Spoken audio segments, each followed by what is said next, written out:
Good morning. आज हम शुरू करेंगे नेक्स्ट चैप्टर इलेक्ट्रोमैग्नेटिक इंडक्शन।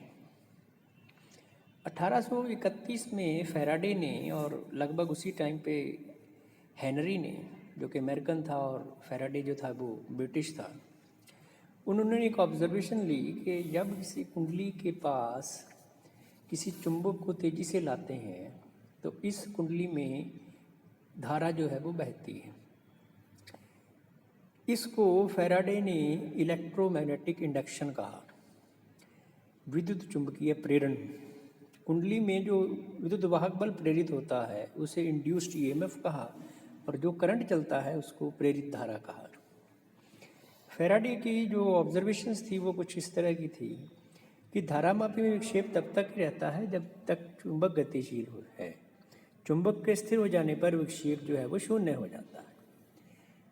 धारामापी में जो चुंबक के पोल की स्ट्रेंथ अधिक है यदि, तो आप नज़दीक लाने से या दूर लेके जाने से करंट ज़्यादा पैदा होता है। कुंडली में फेरों की संख्या से भी इसका असर पड़ता है और कुंडली के क्रोड में यदि आप कोई मुलायम लोहा रख दें तो भी इंडक्शन ज़्यादा हो जाता है।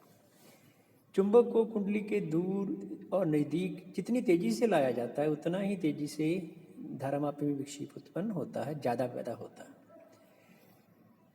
धारामापी के विक्षेप की दिशा इस तथ्य पर निर्भर करती है कि कौन सा ध्रुव कुंडली के समीप या दूर ले जाया जा रहा है। यदि चुंबक को स्थिर रख के कुंडली को गति करवाएं तब भी ये इसी तरह की ही ऑब्जर्वेशन आती है। कुंडली में उत्पन्न जो विद्युत वाहक बल है ये कुंडली के प्रतिरोध पर निर्भर नहीं करता, जबकि धारा जो है वो निर्भर करती है। एक अन्य प्रयोग है, देखिए इसमें भी एक कुंडली में जैसे ही आप करंट पास करोगे, पहली कुंडली में बैटरी लगी हुई है, दूसरी कुंडली का कनेक्शन सीधा कोई नहीं। जैसे ही बैटरी ऑन करोगे तो इसकी वजह से दूसरी में इंडक्शन हो जाएगा और जैसे ही ऑफ करेंगे तब भी दूसरी कुंडली में इंडक्शन की वजह से करंट चलेगा। जब कांस्टेंट करंट चलता है पहली कुंडली में तब दूसरी में कोई विक्षेप नहीं आता। अब फैराडे के जो नियम है इसको यदि हम लिखें तो फैराडे के दो नियम लिखे जा सकते हैं जो अभी तक की ऑब्जर्वेशन है उनके मुताबिक, कि जब किसी परिपथ से संबद्ध चुंबकीय फ्लक्स में परिवर्तन होता है तो परिपथ में विद्युत वाहक बल प्रेरित होता है। प्रेरित विद्युत वाहक बल तब तक परिपथ में विद्यमान रहता है जब तक कि संबद्ध चुंबकीय फ्लक्स में परिवर्तन होता रहता है। दूसरा नियम ये है कि परिपथ में प्रेरित विद्युत वाहक बल का परिमाण उस परिपथ से संबद्ध चुंबकीय फ्लक्स के परिवर्तन की दर के अनुक्रमानुपाती होता है, या E is proportional to del phi by del t, या समानुपाती के साइन को 1 कह दें तो E is equal to del phi by del t, या इसको आप डेल्टा टी टेंड्स टू 0 हो तो d phi by d t, यानी फ्लक्स में परिवर्तन की दर के बराबर होता है विद्युत वाहक बल।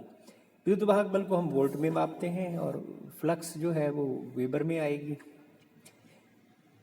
अब देखिए फैराडे के नियमों द्वारा व्याख्या, हमें ज्ञात है कि प्रत्येक चुंबक चुंबकीय क्षेत्र उत्पन्न करता है तथा चुंबक के बाहर बल रेखाएं उत्तरी ध्रुव से दक्षिण ध्रुव पर समाप्त होती हैं। जब एक कुंडली की उसकी धारामापी जुड़ा है चुंबक के निकट रखते हैं तो निश्चित संख्या में बल रेखाएं उसमें से पारित होती हैं, जैसा कि चित्र में दिखाया गया है। इस प्रकार कुंडली से संबद्ध निश्चित चुंबकीय फ्लक्स होता है। जब चुंबक या कुंडली में से किसी एक को दूर लेके जाते हैं तो ये फ्लक्स है उसमें परिवर्तन होता है, तो परिवर्तन होने की वजह से उसमें करंट जो है वो इंड्यूस होता है। यदि कुंडली में चुंबक आपेक्षिक गति नहीं है, दोनों स्थिर है या एक ही चाल से दोनों एक ही दिशा में जा रहे हैं तो प्रेरित विद्युत वाहक बल जो है वो 0 होगा। अब देखिए दूसरा केस है कि दूसरी कुंडली में एक कुंडली में धारा प्राप्त करने में बंद करते समय निकटवर्ती कुंडली में विद्युत वाहक बल की उत्पत्ति की व्याख्या भी उपरोक्त नियम के अनुसार ही की जा सकती है। धारा प्रारंभ होने पर धारा का मान 0 से अधिकतम तक पहुंचता है, जिससे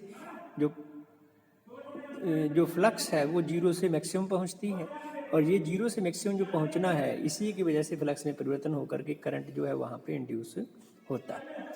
अब देखिए ये जो फैराडे का नियम था उसके बाद एक आया लेंज का नियम। लेंज में जो प्रेरित विद्युत वाहक बल जो पैदा होता है उसमें इंड्यूस्ड करंट की दिशा कौन सी होगी, ये भी वो हमें बताता है। इस नियम के अनुसार, लेंज के नियम के अनुसार, विद्युत चुंबकीय प्रेरण के कारण परिपथ में जो उत्पन्न धारा की दिशा है सदैव इस प्रकार होती है कि वह उस कारण का विरोध करती है जिससे उसकी उत्पत्ति हुई है।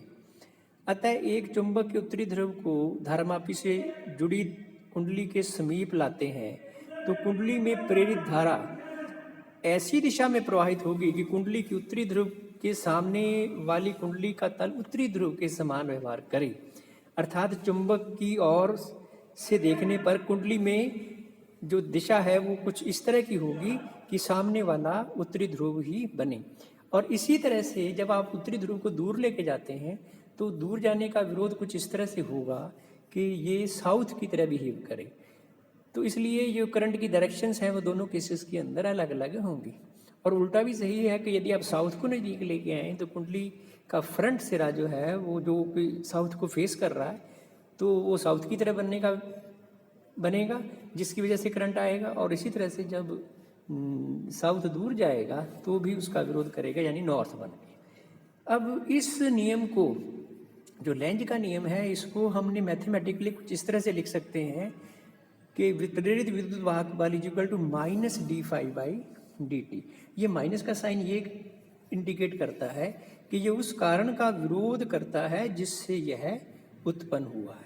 तो लेंज का नियम फैराडे नियम का एक्सटेंशन है जिसमें दिशा भी पता चलती है कि करंट की दिशा कौन सी होगी, विद्युत वाहक बल की दिशा कौन सी होगी।